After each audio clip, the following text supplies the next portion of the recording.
it's just confrontingly illogical in the most baffling of ways to make you go, I'm laughing, but I don't understand. It all comes down to, I feel like, the perfect thesis for the show. Hey everyone, welcome to JoJo's World. This is our comedy deconstruction The perfect podcast. thesis of I Think You Should Leave by Tim Robinson is best exemplified by the very first sketch in the whole series, where the guy's just wrapped up a very pleasant job interview in a cafe or whatever, and he goes to leave, and he accidentally pushes on a pull door. That's right. Or pulls on a push door or whatever. And like, rather than just being like, oh, sorry, I thought it was a push door, he doubles down and he like breaks the mechanism and forces it open while the guy he had the interview on watched on in like bemused horror. And I feel like every sketch in that show just builds from that moment. See, our timelines diverge, where that moment happens to create the world of I Think You Should Leave with Tim Robinson. But that moment happened in like 1994. And so everything from that point is like cable What are you TV. talking about? I'm talking about the rich, deep lore of I Think You Should Leave with Tim Robinson. In 1994, a man in our reality... Oh, you're saying this is a true story? Yeah. Our man in our reality... Tim Robinson, let's call him. ...accidentally goes, sorry, I accidentally pushed when I should have pulled. He went on to become an SNL writer. He went on to become... He didn't have a good time on SNL because he was too interesting for it. Exactly. I think I've said on the record before on this podcast, Saturday Night Live... The show where a bunch of very talented and humorous people have to produce content on a weekly basis and as such turn out some incredibly mediocre drag. And that's why we do fortnightly. That's why we create a fortnightly podcast featuring only the hottest takes on anime culture. And that's why I Think You Should Leave with Tim Robinson is an American classic fable. Because it... Yeah, it's truly a modern myth, like the like Gordian knot. Oh, okay. Yeah, Narcissus, the Gordian knot. What the hell's the Gordian knot? Alexander the Great was like, there's this big special knot outside town that no one can untangle. I'll just cut through it. Is that a real, like, fable that exists? That's something. What? Every time I hear about, like, King Arthur's adventures or anything, I always think of, there's like a little comic strip that was like King Arthur and his square table or something. And it's like British, like really, really old. This is some Blackadder bullshit, isn't it? Sort of. It's like this really old Not British a funny comic. show, it turns out. Wow. Okay. All right. Isn't it? You watch a clip of Blackadder on YouTube and like it's just like it's the kind of overwrought joke you see people making fun of on like YouTube shorts these days, where it's like every British sitcom from an upper class person, where it's like, oh, I think I should go out for a cup of tea. Oh, you would go for a cup of tea, wouldn't you? When you have tea, you look like someone with syphilis sitting down at the hospital and being like, would anyone like to sup upon my testicles? Well, I have not a spot of bother because I've already found the tea. 5-minute laugh track. Yeah. It's who's that guy who does that sketch where it's like he has every British TV show. I know who you mean. Yeah, he has. I don't know his name. He has the Christopher Nolan one where he's like, when the plot is explained in Christopher Nolan things. He has every British Lifetime series or something. Where are you going with this? That guy gets it. Okay. He's not us. And we get it here at JoJo's World too. Hey, I'm Liam S. Smith, one of your co-hosts. And I'm Nick Ballantyne, the other one of the co-hosts. This is our JoJo's Bizarre Adventure recap and discussion podcast, where today we recapped and discussed the final 2 episodes of the second season in terms of chronological production, first season in terms of story structure of the JoJo's Bizarre Adventure Part 3 OVAs, produced in 1993 and 2000, specifically 2000, covering the 2 halves of the Justice arc. We felt like we needed to do both. Because it was different and interesting and I wanted to see what happened. Yeah. It's a rarity in this world where Liam goes, I want to see where this goes. Yeah, I have depression. Man. Nick, the prophecy came to pass. That you got depressed? No, I'm actually doing pretty good with my mental health these days. Okay, that's good. This is good. This is good news. No, last episode I said, I think I'm going to get back into Star Wars. Okay, and I did. No, okay. We need to talk about this, because you have somehow played the Queen's Gambit against the universe, all right? You said to, like, me and everyone on Discord because of course, And also you know, on the podcast. and on the last podcast. time. Oh, I think It's a really inciting incident. yeah, I really want to get into Star Wars again. So you started So I watching watched some Bad all Batch, of the Bad Batch, Yeah. seasons 2 and 3. and then you were like, "Oh, I really wish there was some more content." And then Jenny fucking Nicholson comes out Star Wars Hotel video review. for 4 hours of I content. watched that, And then and it was good. And now you're just like, oh man, I watched like a bit of Knives Out last night. I really wish I had some more Knives Out. I'm pretty sure, so I may be off by 10 to 15 minutes. Yeah. But I'm pretty sure I started watching Knives Out within that acceptable margin of error, I'd say. And more or less the exact time the teaser for the third Benoit Blanc mystery dropped on Ryan Nicholson's... no, that's my friend from university. What's his name? Ryan Johnson, his Yep. Twitter account. Yeah, and I'm like, I'm synced into the universe of the bullshit media I enjoy. yeah. So everything you want is suddenly like, there's just this I'm new manifesting. thing. Yeah, you're I'm literally. manifesting really low stakes shit. You could be like, I want to be a millionaire, but also I want to see like an Ithorian in the Mandalorian, and then it's like the universe goes and is like, Good well, guess what? good That Ithorian- cadence on those two words. Ithorian Mandalorian. Ithorian Mandalorian. An Ithorian Mandalorian walks into a cantina. He sees, Max Gets Rebo. into his DeLorean. Yeah, he sees Max Rebo inside of his DeLorean. He's driving round. I'm looking for a word in Star Wars that rhymes with round. I don't think there's a single word in Star Wars that rhymes with round. The haiku is ruined. Never mind. Point being, I don't think that was a haiku. it's a Star Wars haiku, in that it's a normal And sentence. that you can make up. Yeah. You can make up any word. This is the thing I learned when running our Star Wars campaign, is that you can make We up... played a Star Wars campaign of the Star Wars RPG by Fantasy Flight Games in, I want to say, 2016. I was definitely still at uni, so that sounds about right. Yeah. But it was a multi-year thing. You know, it went on. You were telling a story. Yeah, so when I was doing that, I found that you can make up any word that just comes to your brain and it'll work. Like, you can Yeah, name... that's what Shakespeare did. Yeah, you can literally be like, this is Jano Farsuvius. And someone will be all like, oh, Star yeah, Wars that's- ass name. Yeah, and they'll be like, oh, yeah, that lines up with like this random race in Star Wars naming conventions. And I was like, I've hit the fucking gold mine. This is it. This is the RPG for me. Yeah, the thing people don't realize is that it's all made up bullshit and none of it matters. I mean, it does matter if the mystery goes anywhere. Otherwise, you do what I did, which is like, so the mystery is that I don't know what's going to happen next. No, but I one mean of you's Star gonna- Wars in general is made Oh. up bullshit, it doesn't matter. And that's Of what course, people of don't course. realize, and that's why my Discord containment thread for talking about Star Wars is called Only I Can Be Normal About Star Wars. Because it's true. It turns people online into rabid maniacs. Yeah, well, we have to debate the canon of every single inch of Star Wars. We have to do it, Liam. We have to do it. No, we don't. I can see you already dying at the thought of even remotely touching the concept of canonicity. Boring. Yeah, there it is. That's what people are saying to our podcast right now. But the point is that JoJo's Bizarre Adventure is good content. JoJo's Bizarre Adventure is good content, and I was so interested to see the different approach they took to the versus Enya Justice arc in these two episodes. Because so much just slightly differs in the sense it's completely different. Yeah.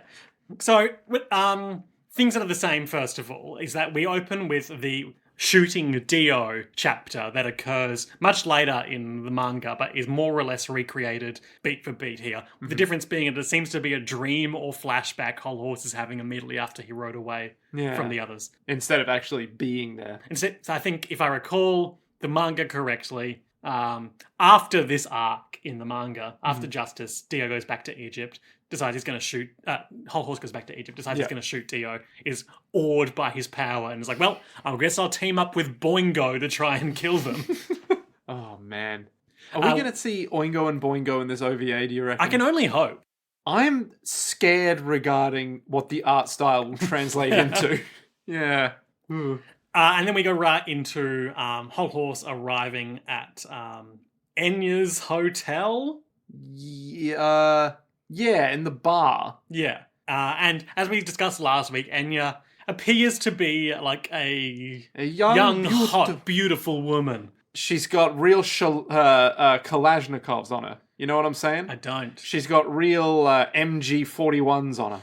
She's got real good. You're doing Resident Evil 4, Louis Serra. Ooh, I see the president's daughter has been equipped with ballistics. I mean, more or less. Pervert. Yeah, more or less. I mean, They cut that line from the re-release. What? Because she's like 16 years old or something. yeah, but you can still be lecherous.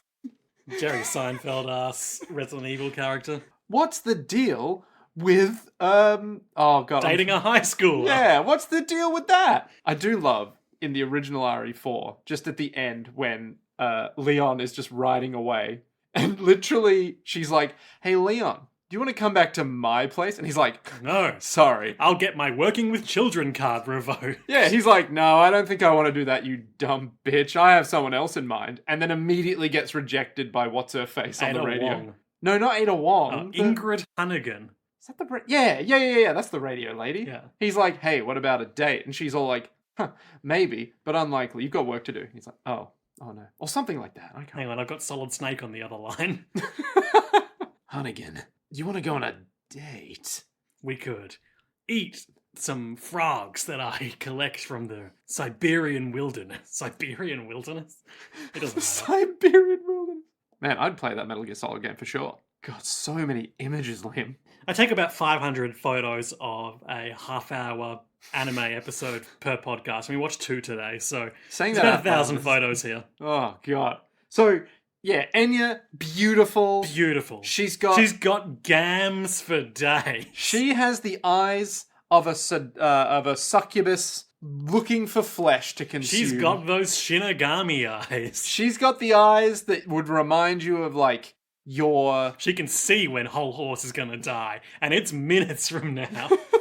So she's looking into the future, right at Whole Horse, and is like, "Hey, Whole Horse." Yeah, I mean, we know how this goes from the manga and the anime. Yeah. She stabs him and infects Makes a him hole. with justice, which Yeah. allows him to puppeteer her, and then has him shoot himself in the face with his own stand, but he's fine. Yeah, she's all like, "Hey, Whole Horse, get misted," and then he does. I don't recall if the anime did this, but I really like how when she's using justice in this adaptation, she's doing like string puppeteer motions with her hands. Just adds a little bit of extra spice. Yeah, like literally when she's like, "Whole Horse, you failed," she's like literally being like, "What is it? It's not crone fingers. What are you?" No, she's doing puppeteer yeah, fingers. like a marionette style. Yeah. It's good She's shit. marionette maxing. Marionette Yeah, maxing. she's on her puppet hustle. She's getting that puppet riz. Yeah. Yeah, I'm trying to think of another word for puppet or marionette. Sock puppet. I'll go with sock. You're just saying puppet again. Yeah, but with Dummy. oh, sorry. She's dummy thick. She's dummy thick. She's got that real Muppet lips, you know? Okay, I said we were going to do this. Go on. Let's cast the Stardust Crusaders Okay. for a live action adaptation. In what theme? Just with anyone? As if like Netflix were doing a live action adaptation that they've done with as One Piece. Okay, so that has to be like B level. Just whatever we want. Sky's the limit. All right. I think Polnareff should be Kermit the Frog. So we're starting strong then. We're Yeah, starting do you strong. agree or disagree? I mean, has Kermit had many troubles with toilets on his? I tell you what, his a fucking journeys? cool adaptation of this that they would never make would be all the stands as like Jim Henson, not Muppets, but like, you know, Jim Henson creature, like Star Wars aliens. Okay, you get rid of Kermit and you say Kermit is now Silver Chariot. Okay. Okay, that's not what I was saying, but I do like the energy. I'm a big fan of... Kermit has worn like a knight helmet at some point. Oh, absolutely. So the costume is ready. Yeah. The puppet's prepared. All the Muppets are ready to be in these costumes because Star Platinum would absolutely be the eagle guy. Sam the Eagle? Absolutely. I disagree. No, because he's Because always Star like... Platinum's so expressive. Yeah, but Sam the Eagle is like, I have a job to do. Jotaro's like, I have a job to do. Yeah, but then... But Star Platinum pointedly isn't. No, but Star Platinum is like, I'm very, very serious a lot of the time, despite having a great time. Like, his expression is never always smiling. His expression is always like, ooh, I have to do this I mean, that's thing. because it only comes out when he's punching someone. Yeah. But he's not like... Much I'm like having a Sam great the old time. Eagle. Exactly, right? I disagree on this. But anyway, Ooh. I think practical puppets for stands would look so cool. Yeah. Particularly if you, like, did some VFX stuff with, like, a little smoke puff with them coming out. You'd be like, ooh, Yeah. now this is magical. I'm trying to think who Polnareff would... No, who's the French actor guy? I genuinely think that Kermit would make a good Polnareff.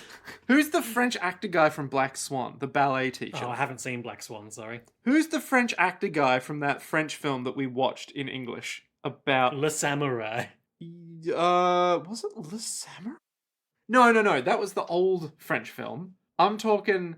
It was like It was like two kind of lower class like punks. I don't know if I saw this one. Okay, never mind. Who's the French actor guy from Tekken 8? Is he the guy who's in the fat suit in John Wick 4?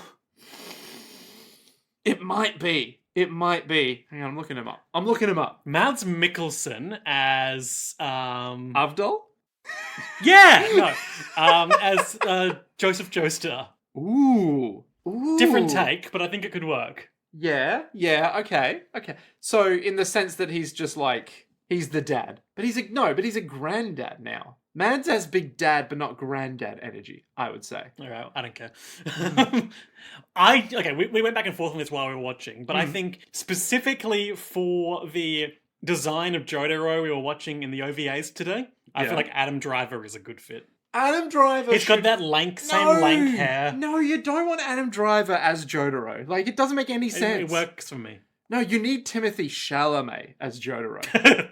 Perfect. He catches that old-fashioned masculine energy. Yeah, because Timothy Chalamet, you could buff him up. Timothy Chalamet for Kakyoin's not nothing. Ooh, actually, no, that would be better. Because Kakyoin's like John Cho for... Who's John Cho? He was Spike Spiegel in the Netflix live-action anime. Oh. You know John Cho. Yeah, I do. Because he was also he wasn't in Lost. He was in, or was he in Lost? No. John Cho. Yeah, John Cho. In Harold and Kumar. He's 51 years old. Yeah. God damn. So he'll look roughly the right age for Jotaro. Yeah, I'd pay that. For some reason, I would pay that. Or Keanu Reeves for Jotaro would also be good, I think. Yeah, I think Keanu Reeves has just Joseph, enough. Perhaps, now that he's getting up there in years. No, I reckon he'd be good for Jotaro because Keanu... he's got that... Yeah, he's got that muted expression. He's like... He has kind of long hair at the back, but he could wear a hat and make it blend. Emily Rudd as Enya. Because she seems to be in all of the live-action Netflix anime adaptations. She's Nami One Piece and Marcel Delicious in Dungeon. Vincent Cassel is the guy's name. He's this guy. Oh, for God's sake. This guy. I think, but I'm not sure, but I think that's the John Wick 4 fatsuit guy. John Wick 4 fatsuit guy? This is the podcast now. You're welcome, everyone. We're just Googling stuff as we go. Oh, Scott Adkins. My mistake. Who's Scott Adkins? He's the John Wick 4 fatsuit guy. Sure. He's known for his roundhouse kicks. Is that a thing? Yeah. Oh. As like a stunt performer. Oh. And so they put him in the fat suit to be like, now you're a real actor. Who's another potential Joseph? Mm-hmm. Who is the fucking guy who plays he's the blind guy in both Rogue One and Oh, Danny Yen or something? Donnie Yen. Donnie Yen, yeah. Joseph? I don't know about Joseph. Okay. I'm trying to think if there's anyone, like any other Stan Eudices that fall into that kind of Donnie Yen. I guess he could be, who's the sun? You know the sun? When they're in the desert and they're walking across and then the sun is there and then they find Arabia Fats, I want to say that character's name is. And he doesn't appear on screen. No, doesn't he? They find him and he's like playing video games in like a little yeah, they little find him bunker. Once they've knocked him out by throwing a rock through his bunker. Yeah, just as a throwaway thing. Johnny Yen could be that guy. I reckon he has that vibe. So you want to get him to just be unconscious on screen. Yeah, acclaimed martial arts actor Donnie Yen. I want to have him as the guy who shows up on screen for all of like 5 seconds as the sun guy. I mean, let's be honest, Harrison Ford is the archetypical Joseph Joestar. Absolutely. And he's absolutely the right age for it. Yeah. Does that leave anyone that we want to cover off? Well, did we settle on Avdol? No, we didn't touch Avdol. Who would be Avdol? Who's a famed Egyptian actor? John Boyega. It's John Boyega. Finn. Oh. Finn Star Wars. Yeah, he comes across as Egyptian. Yeah, absolutely. Entirely different energies. How are we going to get Oscar Isaac into this bitch? I reckon he could pull it off. Because everyone would be like, oh, Oscar Isaac is hot enough to be an Egyptian. Do you want him for Jotaro? No, we've got Keanu Reeves. Yeah, listen, we've got... Whole horse is Oscar Isaac. Yes. I don't think it doesn't match up with his appearance, but I like the energy. I'm trying to think of How about Luther? What's his fucking name? Luther? They want him to be James Bond. Rami Malek could totally be Avdol. You have to put on some pounds. Yeah, but he could do it. Who's fucking, they want him to be James Bond. He's English. He did that weird documentary about gold. Oh, Idris Elba? Yeah. Idris Avdol? Idris Avdol? I mean, maybe? Idris Elba could certainly pull it off. He's got the charisma for when he comes back after being shot in the head and has a personality for a few episodes. So we have Rami Malek for first half Avdol, and then Idris Elba and he for regenerates second half. like Doctor Who. And then they're like, "Oh, you're back," and he's like, "I'm back, baby." Yeah, perfect. Yeah, ship it. I just like the idea of Rami Malek in like his peak Mr. Robot era, where he's like, I'm stumbling across my words here. I haven't really seen much Rami Malek stuff. He's like Mr. Robot. Yeah, he's in Bohemian Rhapsody that no one liked. Didn't see it. He is he's around. That's about it. Okay, cool. Yeah, he's a guy. Do you guys like it when we do these sort of little digressions? I'm not sure I do. Let us know. Don't ever give me feedback. This is the true way of podcasting, when someone is like, when you listen to a podcast, which I never do, and they get like an email or something from a fan, and then they just rip it apart. And it's like, you could take on that as feedback, but you never do. Much like in regular style Stardust Crusaders, they get into the mysterious town full of mist, and they find a corpse full of holes, and they speak to a woman who has like a gross bile face. And she's all like, "Oh, I'm a corpse." I guess the idea, never really thought about that, but I guess the idea is once someone is dead, Enya has like much more full puppeteer control than, when she's just like pulling Polnareff around by his tongue. Of course. But also I feel like there's a level of torture when she's like, "Oh, I won't kill you yet." No, I'm just saying like in terms of like why they're having a conversation with this woman who's a puppet. Yeah. Unless she's still alive, which would she's be just like fucking the weird. one other normal person in this town. Yeah. And I was thinking while we were watching it, and in fact, Jotaro even explicitly said this at the end, but like, you should always be suspicious of if you're in an obviously haunted town and one normal person shows up and is nice to you, you should be incredibly suspicious of them. Yeah. I think there's two flavors. If they show up and they're acting like nothing is wrong and everything is normal, you should shoot them in the head right then and there because they're obviously the mastermind. Yeah. If they show up and they're like, "Oh, I'm glad you're here. It's not safe here. Come and take shelter with me," then, if they're acknowledging that shit's fucked up, then they're going to be like your base of operations for the rest of the video game you found yourself in. Are you saying that if I ever... Like the one normal member of the family in Resident Evil 7. The one normal... Oh, Zoe? I think so. Who, her uncle is just like, Zoe, punch. Yeah, you get the punching DLC campaign. And then you're all like, "Oh, we left Zoe. Oh, no." Yeah. Yeah.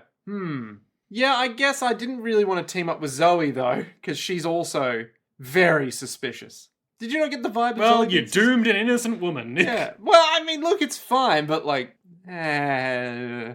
So, old style Enya shows up, and this is the first big digression from the core material in this, in that Justice, in addition to its fog puppeteering corpse control powers, has some low-key illusion abilities in that it can make Enya appear young and beautiful when she's like the old crone we know her as in actuality. In her true form, which is clearly superior. And I can't remember if this is in the anime or not, but she also like is making like the town appear structurally sound and potentially active when it's actually just a pile of ruins. Yeah. And the hotel in this is nice. Like it's got like lavish furnishings and it's well lit. It looks like the Grand Budapest Hotel. Yeah. It looks like the Overlook Hotel. It's just fucking massive. But I was thinking, obviously we have the knowledge of the source material. We know what Enya looks like and we know that it's this. Yeah. But if you haven't read the manga at this point and you know that you've seen the flashes to young Enya in the previous episodes, you don't know who this old woman is. No, you're just You weird. potentially get suspicious when she won't show Polnareff her right hand. But they don't say in this episode, "Oh, Jay Guile had multiple or two right hands. Yeah, they do. So therefore her mother would also have two right hands until the end. Until the end when it's like, you have two right hands. So we do see in the previous episode that young Enya did have that going on. Oh, did we? Yeah. Oh, okay, never mind. But so like, if you don't know, you if you don't know, you don't know. Then they do a lot of stuff later in these 2 episodes about like they're looking for young Enya and they have old Enya with them. If you don't know, I doubt you would think that she's perfectly innocent because they still do the stuff with her like knowing Mr. Joestar's name when she shouldn't. But maybe you would guess that like there's a mother and grandmother of Jay Guile thing going on here or something. It's like the pair of Grievers, Sure. The general Grievers. Shut up. Shut the fuck up. You have no idea how long I've been sitting on that for. Oh, I hate you. Look, you put it out into the universe. So, like, yeah, it didn't make as much sense from, like, a stand use perspective, having young and old Enya, but it enabled some cool story moments. So, I thought perhaps they were going to do, like, and I said this to you while watching it, because this whole thing becomes more of an ensemble thing than Justice is in the manga. Yeah. Where it becomes like this big climactic battle because it's the end of this season of the OVA.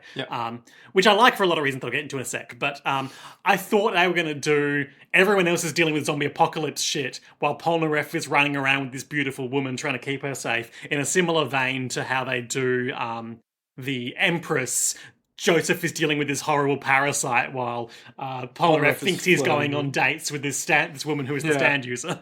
Oh, man. Now, that didn't quite eventuate, but I feel like it has the same energy. Yeah, sweet poor Polnareff. Although in this, it's just like, she's sinister the whole time. Both of them. Oh yeah, I guess that's true. But they're one and the same. So she takes them to their hotel, and as I said, they do the... And by this point, we've already seen like a cut to her face when she's not looking at them, where she looks super angry at them. So even if you didn't know who she was... You would know that she has malicious intent, but you wouldn't necessarily put 2 and 2 together that she's the same younger woman that we've seen in previous episodes. And they do the whole thing where... they sign the book. Yeah, she says, sign the guest book, Mr. Joestar. And Jotaro's like, wait, how did you know his name was Joestar? Oh, well, you referenced him as Joestar Mr. Polnareff definitely said he was called Mr. Joestar, didn't you? We get a good shot of Jotaro being like, you fucking what? And in the anime, if I recall correctly, as I said to you while watching, at this point, Jotaro, he signs his name in the guest book as like, Kudaro Kujo or Jotaro Kujo or something like that. Yeah. And catches her out with that later, and that's how he proves Knives Out style that that she's the villain. Yeah. That doesn't happen in this. Instead, later on, he employs the cigarette trick that they do in the Deep Blue Moon or Dark Blue Moon or whatever it's called stand fight when they're taking the boat from Singapore to Singapore. Is Polnareff there by that time? It doesn't matter. Anyway, they're on a boat. From Singapore, because they end up on the strength ship after that. Where he lies and says that stand users get like an exaggerated vein if they inhale cigarette smoke. So he does that here in this later on to catch out Enya. I feel like they're kind of like as a result, they kind of like some groundwork as to the whole like knowing names and signing the guest book thing that doesn't really pay off, but still works fine. It still works fine. You know how it goes. Yeah. I like, she's specifically like, oh, Mr. Polnareff is the only one who will have to take a room on the 3rd floor. Isolate and destroy. And she says that there's one other young woman staying there, a young woman from Egypt named Enya. Enya. And that catches Joseph's attention in the guest book. How did you know? How do you know her? And she's like, well... And they have a range of reactions, Joseph is vaguely suspicious. Polnareff is like, a beautiful woman, you say? Maybe I'll have to go and be alone and vulnerable near her. And Jotaro is just like, That sounds incredibly suspicious. Yeah. So they go to their rooms. They all go to their rooms and they're all having a nice time. Oh, and there was a phone call earlier as well. So they're setting up... Spoiler alert, Avdol returns in these 2 episodes because they're not doing the Judgment arc. Because the compressed story. No genius. So they set up the phone call to show that they knew he was alive. And I'll touch on that when we get to his return. But I in terms of it being a compressed story, I really like the way they've done this. I think, I'll get to it later. Yeah. So Polnareff is chilling. Yep. He can't get the left hand out of his mind. Yeah, of the Joseph old lady. tries to make a call, but the phone line is dead. And Polnareff is having bad dreams. So he goes to the bar, and this is very sort of The Shining, going to the bar with like the single sinister bartender. With a beautiful woman. Beautiful woman sitting at the bar. So attractive. Maybe a kindred spirit. Oh. He says, "Whoa, I'm in luck. She's the woman that old lady was talking about. Time for Polnareff to work his magic. Hey there. I'm Polnareff." He's in. Bonjour, mademoiselle. He goes like full Pepe Le Pew. Pepe Le Pew? Who's Pepe Le Pew? Oh my god, Nick. What? The skunk. What The skunk? French Looney Tunes skunk. Oh. The rapist skunk. The detective skunk? Am I going You crazy? have no pop cultural awareness. You've run a pop culture podcast for about 10 years now. we run a JoJo's podcast. That's not pop culture. That's myth. That's legend. That's It's the Greek myths of the modern era. Fucking really pisses me off when people talk about like Marvel movies and say like they're the myths of the modern era. I mean, they're not. They're just. You know what? Yeah. You know what the other thing about like the Roman gods were is that a corporation didn't own them. Yeah, there's no copyright on them, but also they weren't The like. collective heritage of mankind's imagination. They also weren't the same story every movie either. Yeah, the movies about the Greek gods were really diverse. But it's like, if you think about it, if anyone says, "Oh, Marvel is the modern mythology," it's like, yeah, but all the stories are they have the same outcome of every single one of them, which is the guy with the superpower who looks out for his friends is the good guy. Whereas in Roman myth, they were just like, yeah, look. The guy with the superpower who looks out for his friends is the good guy. Yeah, so like Iron You Man's mean like Jonathan Joestar? Yeah, why not? It's like anyone who's like, I'm not doing the wrong thing, right? They come out on top. In Roman mythology, if you do the wrong thing, you end up like Zeus and you're like, listen, I'm just a god. Just do what I want. I saw a tweet the other day that was like, I had it in like ancient Greek or ancient Rome where you're just working at like ancient Greek Jamba juice and someone comes up and is like, wow, you're really good at making fruit juice. Maybe even better than the gods. And then like whoever the god of the harvest or whatever turns you into a mango as punishment for your hubris. And then someone picks you up and is like, you'll make great juice.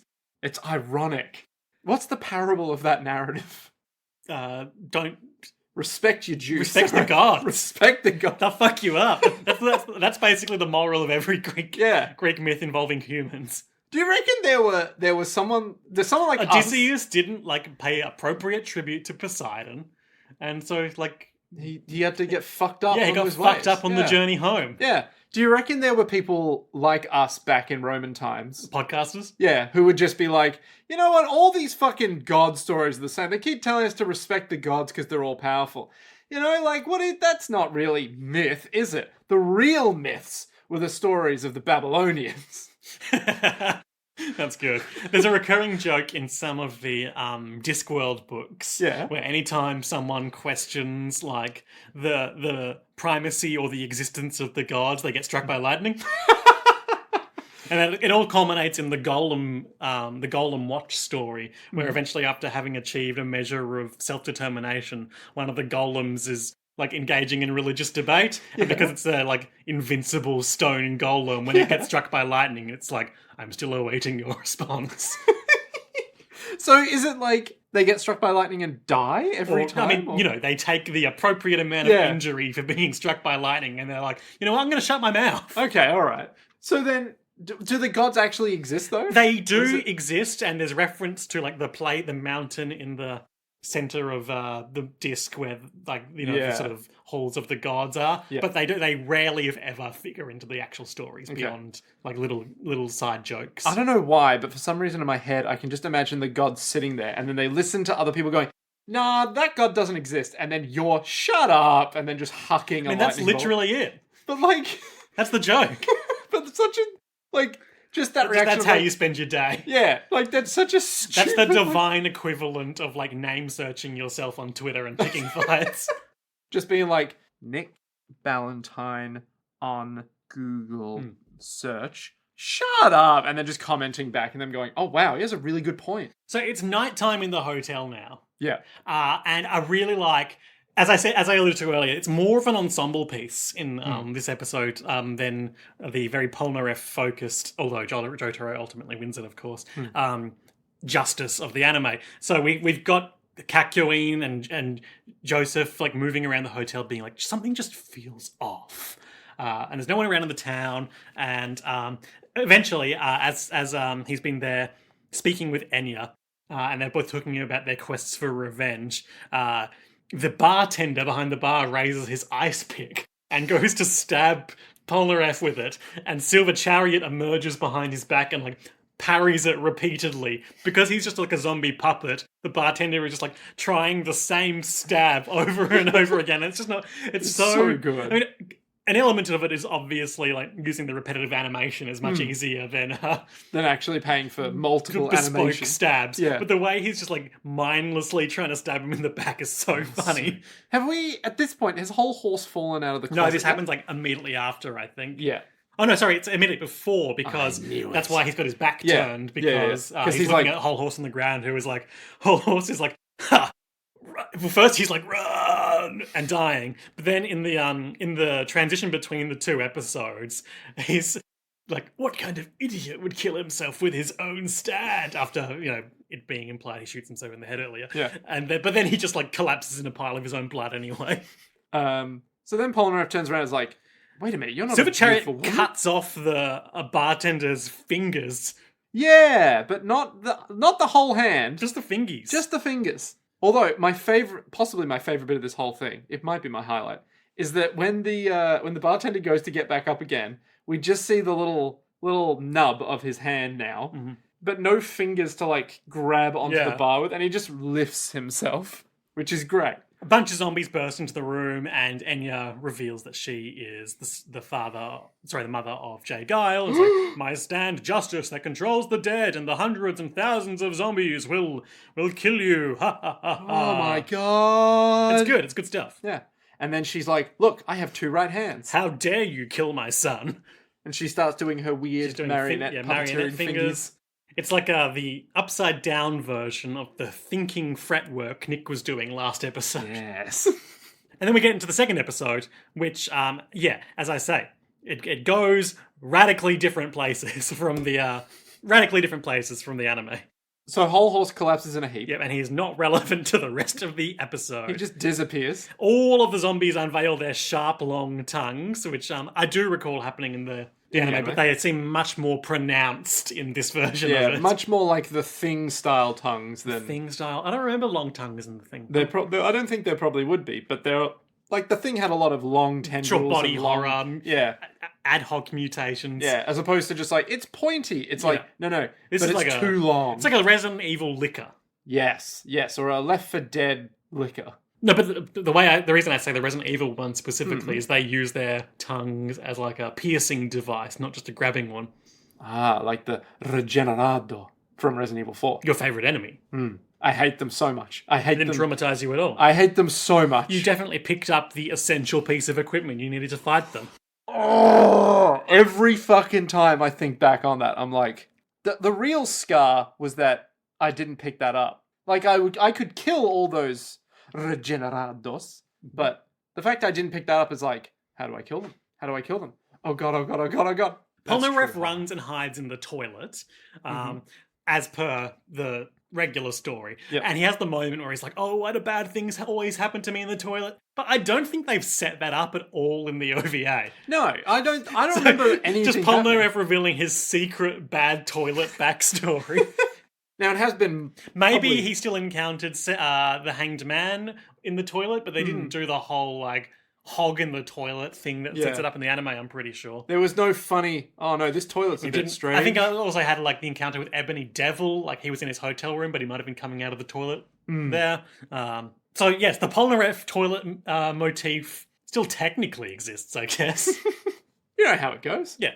Meanwhile, Jotaro starts wandering around the hotel. And that's a wrap on Jotaro. Yeah. I can't remember what Jotaro even does in this hotel. So, before he arrives, the thing happens where Polnareff looks through the keyhole and there's a zombie eye on the other side. Then it shoots its long whip-like tongue through the keyhole and pierces Polnareff's own tongue, creating a fog wound in it. Oh, no. Also, technically a kiss. Technically a French kiss for the French man.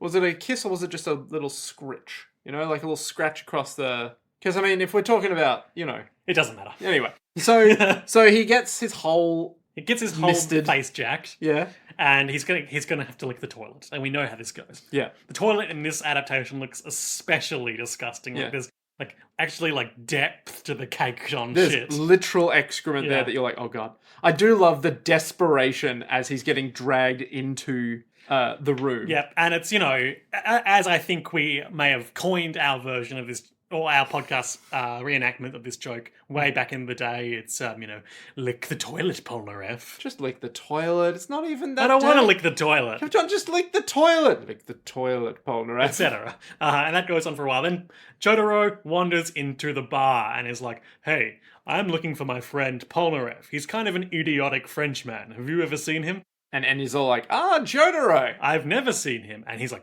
hang on, why do you know my name? I told the others to not use my name. Even Polnareff. And as I said to you when we were watching it, I feel like that's not going to hold up in court. Like, Polnareff... We literally in the same Polnareff episode... is going to use your name even if you ask him not to. Even in the same episode where he's like, well, no, I told Polnareff not to use my name. Later on, we're like, Polnareff just has loose lips. Yep. It's like, well then, no. just no then. Objection, Your Honor.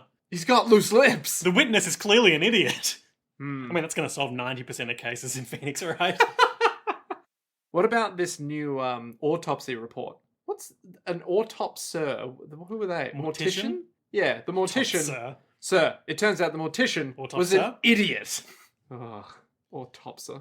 Morticians don't really ever figure into Phoenix, right, as far as I recall. There are some autopsy reports referred to, often doctored because of corruption. I don't know if a mortician ever actually appears on screen. Ooh. Intriguing. I guess given the relatively upbeat nature of the series, they don't want to do a huge thing, in-depth examinations of mutilated bodies. Yeah, but you could have someone like is it Abby from NCIS who's like the goth girl. Yeah, the goth girl who's like super upbeat and she's like, "Oh, this guy got killed in this way. Isn't that fascinating?" And everyone's like, "What is wrong with you?" And she's like, "Isn't it interesting though?" They could do someone like that. The closest I would say is young Emma Skye in Case 1-5 from the Ashes. Tell me more about young Emma Skye. I refuse. Oh, okay, all right. We'll have to play the game to find out. Yep. Is she cool? She's cool. She's into science. Ooh. Forensic science, specifically. Ooh, I like this. Okay. Yeah, I can dig that. Anyway, Enya is not into forensic science. And she's like, I'm gonna kill you with my zombies. And a huge wave of zombies crashes through the wall. Like, it looks like a fighting game super move is done on Jotaro. But he counters with his own fighting game super move as Star Platinum comes out. And Star Platinum, I don't recall if it's been done in the last episodes of the OVA, but in these two episodes, or this episode when Star Platinum is doing shit, he is like doing excessive flips and roundhouse kicks, and he's having a great time. He's spinning and flying through the air. He can punch every zombie in the face. He looks like a beautiful circus performer, but also wearing a shit ton of like gold and necklaces and all kinds of stuff. Yeah. He's living his best life. At this point is where the episode starts to really diverge, because we cut away to Joseph knocking on Kakyoin's room door, and they're like, the other two are missing, we've got to go find them. And they get attacked by a room service guy.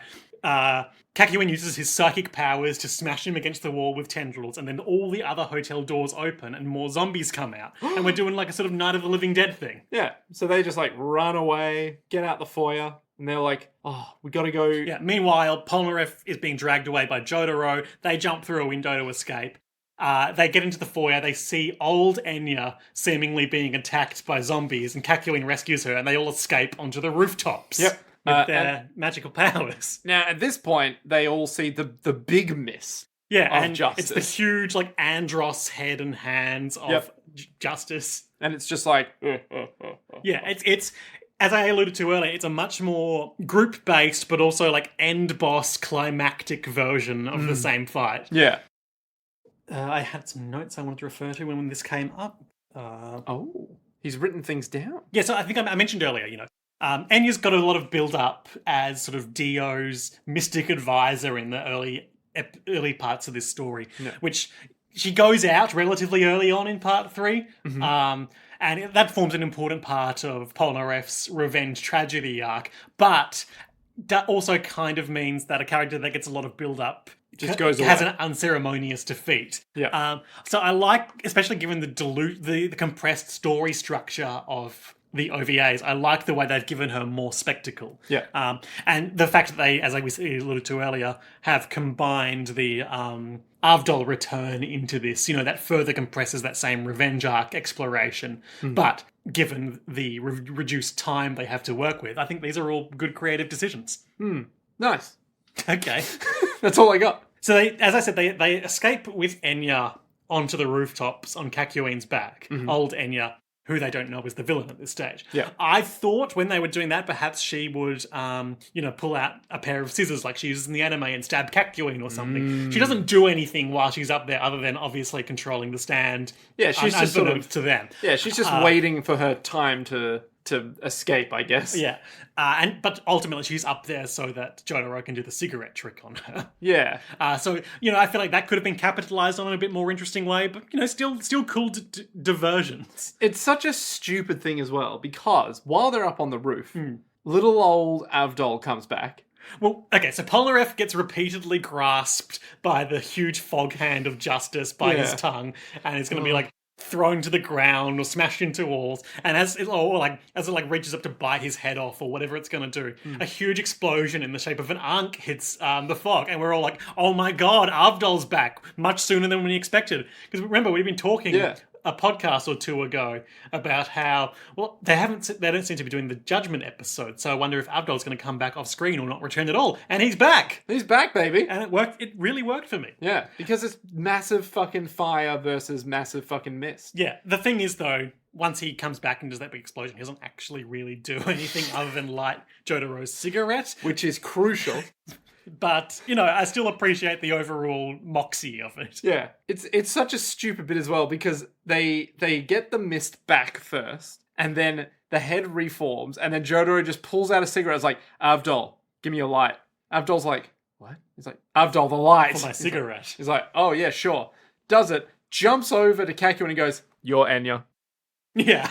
And then everyone's like, how did you know? He's like, well, the vein thing. Because when they sift cigarette smoke, that they just had the vein. The zombie baby also stabs Jotaro in the leg, like in the anime, but it doesn't really... It doesn't do anything. Like, literally nothing comes of it.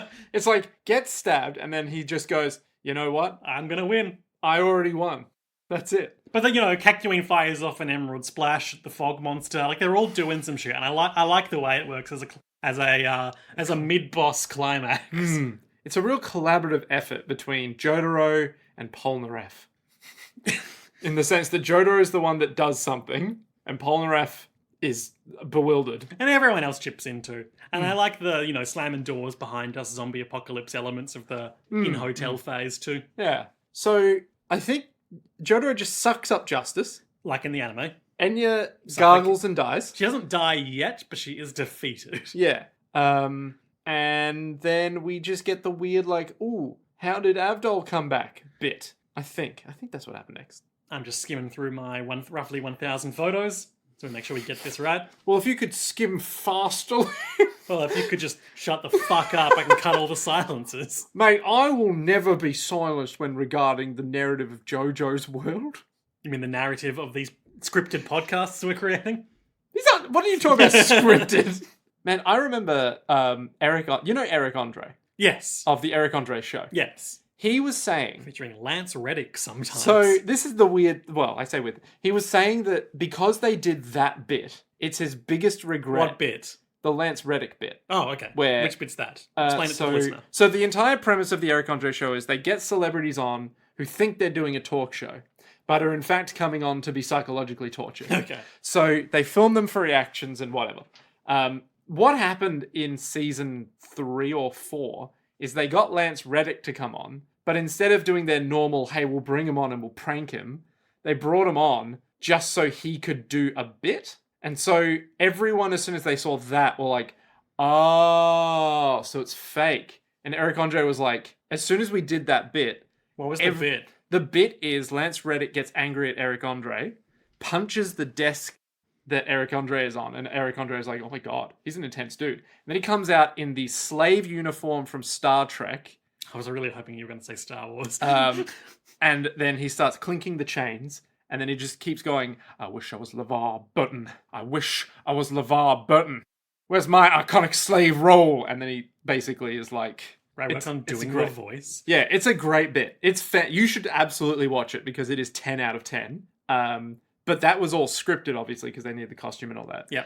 None of the other things... Like punching the desk? No, him punching the desk was obviously scripted. But none of the other things that Eric Andre does on his show are scripted other than the psychological torturing. So all the guests are like genuine reactions, like Jack Black... The guy from 30 Rock, who's the guy from Alec Baldwin. No. Tracy Morgan. No, other one. Jack McBride. Yeah, Jack McBride. There was that lady who had to endure watching Eric Andre throw up and then slurp up the vomit. It was like, I'm out. I would check out that. Yeah. All of that, genuine reactions to obvious, like, jackass level stunts, except Lance Reddick. So as soon as they did that, every other prank... It calls into question the... Exactly. So the fact that you said this is all scripted calls into question every other episode we've done. That's right, everyone. With a team of 13 writers and 6 months of production for every episode, this is the best we could do. This is why we output such high quality content. Yeah. None of it is real. As Enya is being suffocated... That's the segue.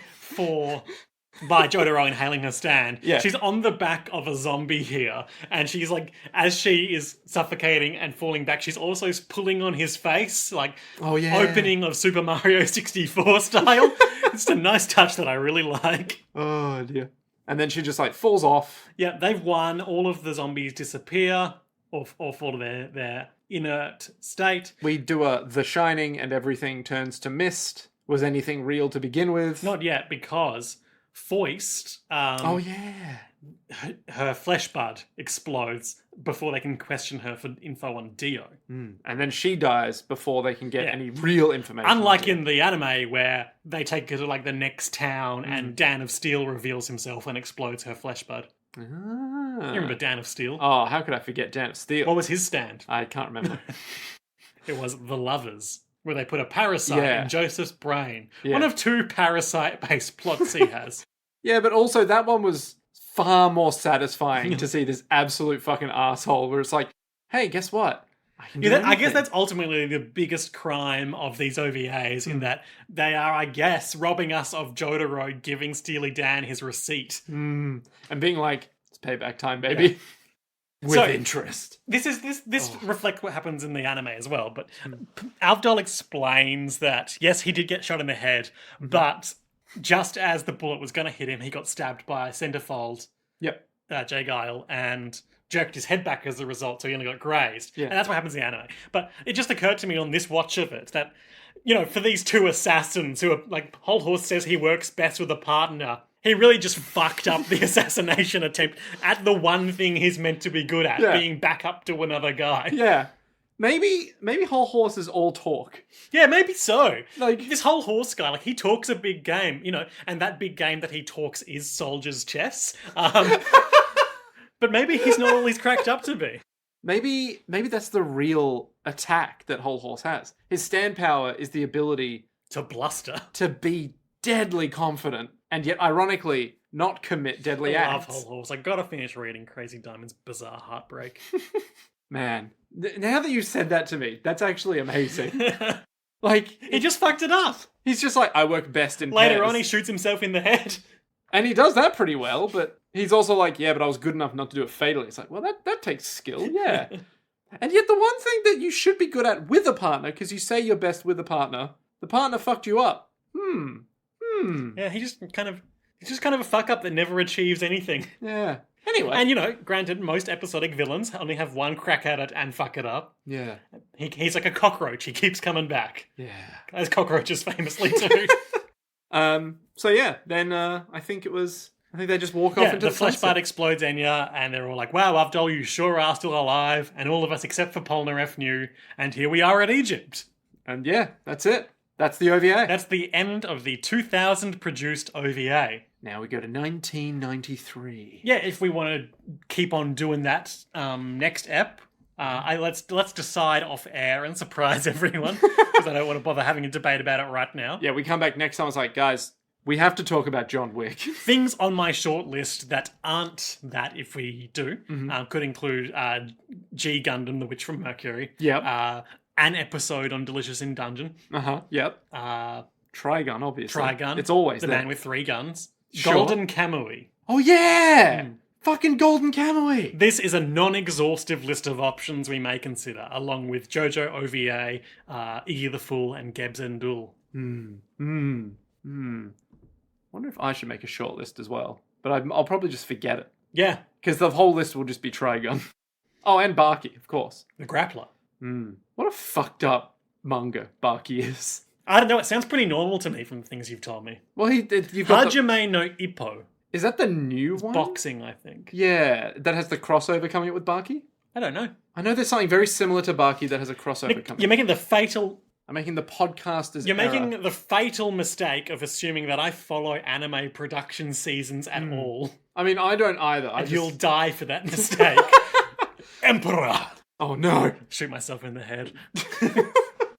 Yeah, all I know is that some anime will continue. Look, you know, I've spoken about this before. Have you? You don't know what I'm about to say. Yeah, but I'm just gonna ask it right now. I don't have a lot of interest in following season-on-season anime just by virtue of it being the new season of thing. I know there are a lot of YouTubers and podcasters and content creators that are always following the hot new trend. The what's in production right now, regardless of what it is. That's not really my bag, baby, as Austin Powers would say. Not my bag? Yeah, it's not my bag, baby. Was that what he said? Yeah, when they are giving him his penis to pump back at the checkout of Cryo Oh, Free. okay, all right. So it was more of a literal bag than a... No, it's not my bag, baby. I'm not about that. I'm not that kind of guy. But like, it's That's literally my Austin Powers impression. We're getting bogged down. Yeah. So we might do Austin Powers. Yeah. No, it seems like I gravitate a lot more towards things that are older, maybe things from the 90s, early 2000s. Admittedly, that is when I was taking a much more proactive interest in anime. But and also it's the golden era. Well, no, I don't think it's even inherent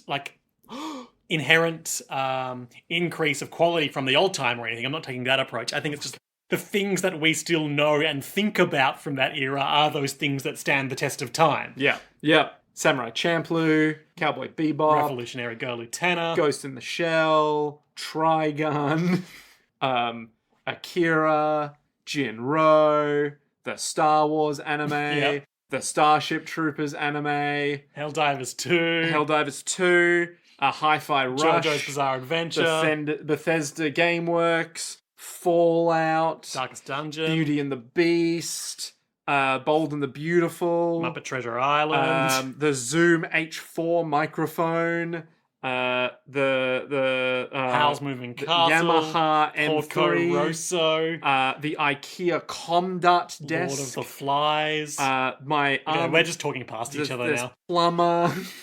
But you know what I mean. I do know exactly what you mean. Yes. Where it's like, those things are cool. Legend of Galactic Heroes is one we've talked about in the past as well, but I've never touched. What the hell was that? That is the sweeping space opera epic, which I believe is told in the style of like a historical recount of a space war, which is so grand in scale, I believe, that a significant villain dies off-screen in the years passing between episodes.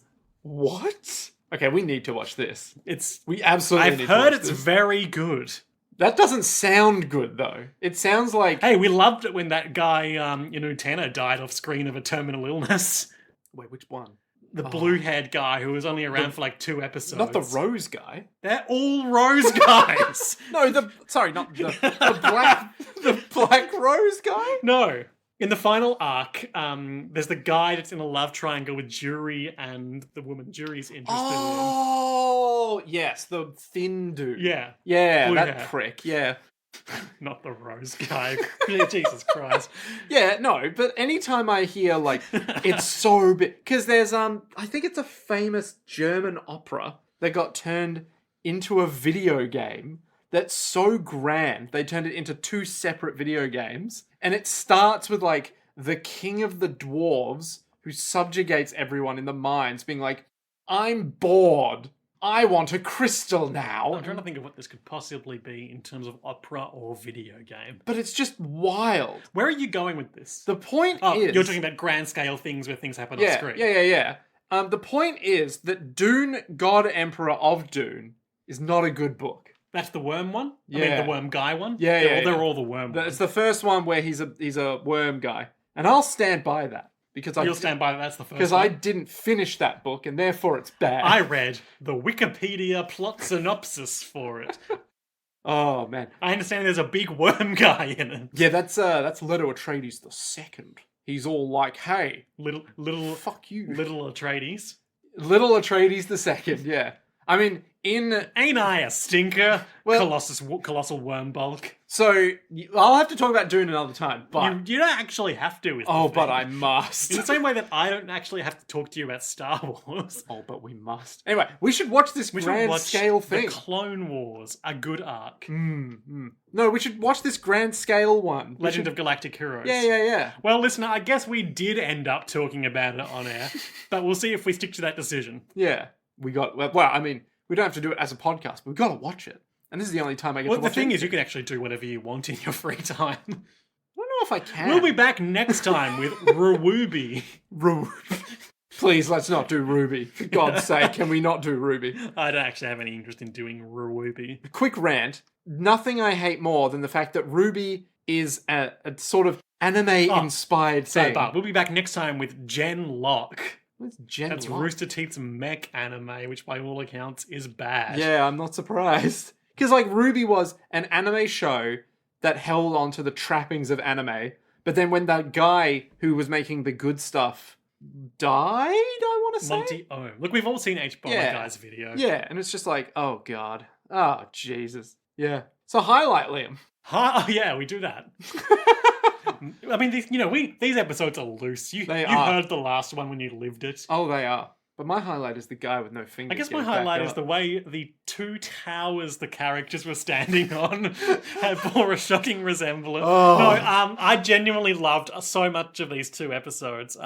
I loved the expanded ensemble scope. I loved the sort of zombie apocalypse theme it was taking. I even really loved that, even if it didn't really hold up to a close examination of the adapted plot and original plot, the different identity mix-em-ups with young and old Enya. But I guess ultimately I'd have to give my highlight to, I thought by the time I finished saying that I would have an answer. Hot Enya. Yeah, I just loved those baps. Listen. That's my bag, baby. I'm all about that. No, I'll give it to the Avdol return. Like, that genuinely surprised me when it happened. Yeah. Because I had forgotten about our previous discussions about potential Avdol return. And even though it didn't really result in much of substance, it was a good moment of spectacle. We got a big unk. It was much like when Admiral Holdo drove a spaceship through a Star Destroyer. A climactic moment of spectacle. Okay. It didn't really change much in the long run. All right, sure. I'll believe it. Star Wars. Yeah, I'm with you. Featuring Benoit Blanc. He was a stormtrooper in one of them, wasn't he? What, Daniel Craig? Yeah. Yeah. I think he was, Was he the I will remove your restraints in Force Awakens? No, I think he was the guy who walks... Oh, maybe he is the guy who's like, I'll remove your restraints. Because it was either... that, or the guy that walks in on Kylo Ren while he's punching. But they would have given him a line, right? And I don't think that guy said anything. Absolutely. Anyway, lowlights. I mean, the toilet. The it toilet was just is so viscerally holy gross. Fuck! It was effective, but it was not nice to watch. Jesus Christ! It was when that happened. I think you and I both went, "Oh no." Oh God! Because the reality of it, in a literal sense, it was so shitty. Yeah, we were just looking from far away. You're like, okay, it's just a bowl. In the anime adaptation, yeah, it's there's dark smears on the toilet. We know what's going on. Yeah. This was a whole nother level. This chunkier than anyone would want. It was you know? like Chunky Kong down there. Oh, you know him well. He's not the leader of the bunch. He's a mistake. He's not part of the DK rap. Putting down Chunky Kong. Donkey Kong -1. Yeah. Yeah, so I think we can both agree that's our Oh, absolutely. So yeah, that wraps it up for The OVA for the now. 2000 OVA, Mm-hmm. a shining year. The future seems so bright. This global warming was on the horizon, but we've got plenty of time to sort that out. Yeah, we're making a podcast. We're fine. Yeah, we're making a podcast from the year 2000, the end of history. I sure hope this gets uploaded in, I don't know, 25 years or so. That'd be real convenient. I'm gonna shoot the podcast into space so I that hope- aliens can enjoy it. I hope NASA finds it in the year 2020 and starts uploading it to... Wait, 2020? When did we start doing the podcast? 2016-ish, 2015. Something? I hope they find it in 2015 and bring it down. This is me retconning our own existence. Yeah, we did the JoJo things that hadn't happened yet when we started releasing it because of relativity. Yeah, this is the timeline of the What's guy... the word? Interstellar. Yeah, this is the Yeah, time... we're interstellaring. No, we're Tim Robinson. Because this is the timeline where the one guy, where Tim Robinson didn't go work for SNL because he pushed on the door instead of pulling it because of the social awkwardness. That's right, that man interviewing him was Lorne Michaels. Lorne Michaels? Like L-A-W-N? Nick, it's just not worth explaining these things to you. I mean... Putting that on the soundboard. This is the most important sound that we could possibly ever put on a soundboard. It's just, Nick, please. No more. We do have a soundboard in our Discord, and I am tempted to put that on it. It's filled with samples of me for some reason. Yeah, it needs more samples of Liam. Yeah. Yeah, where are the samples of Liam? Come on. From this episode alone, you should at least be able to get like 10 sound bites for us. Top 5 Liam sound bikes. Okay, go on. What's your sound bite? Nick, it's just not worth explaining this to you. Of course. This reminds me of 9/11. Yeah, which I am shocked how much it comes up. A little anime called JoJo's Bizarre Adventure. I'm Liam S. Smith. Hey Nick, shut up. Yeah. But always preceded by, we have word from Hirohiko Araki. Yeah. Wait, not preceded. Followed by. Your friend and mine. Yep. Great, that's top 5. We did it. We got there. That's sound bikes. Yep, and you can come and ride along the sound bike we call JoJo as well with us next time when we potentially look at Legend of Galactic Heroes or something else. But until then, to be continued.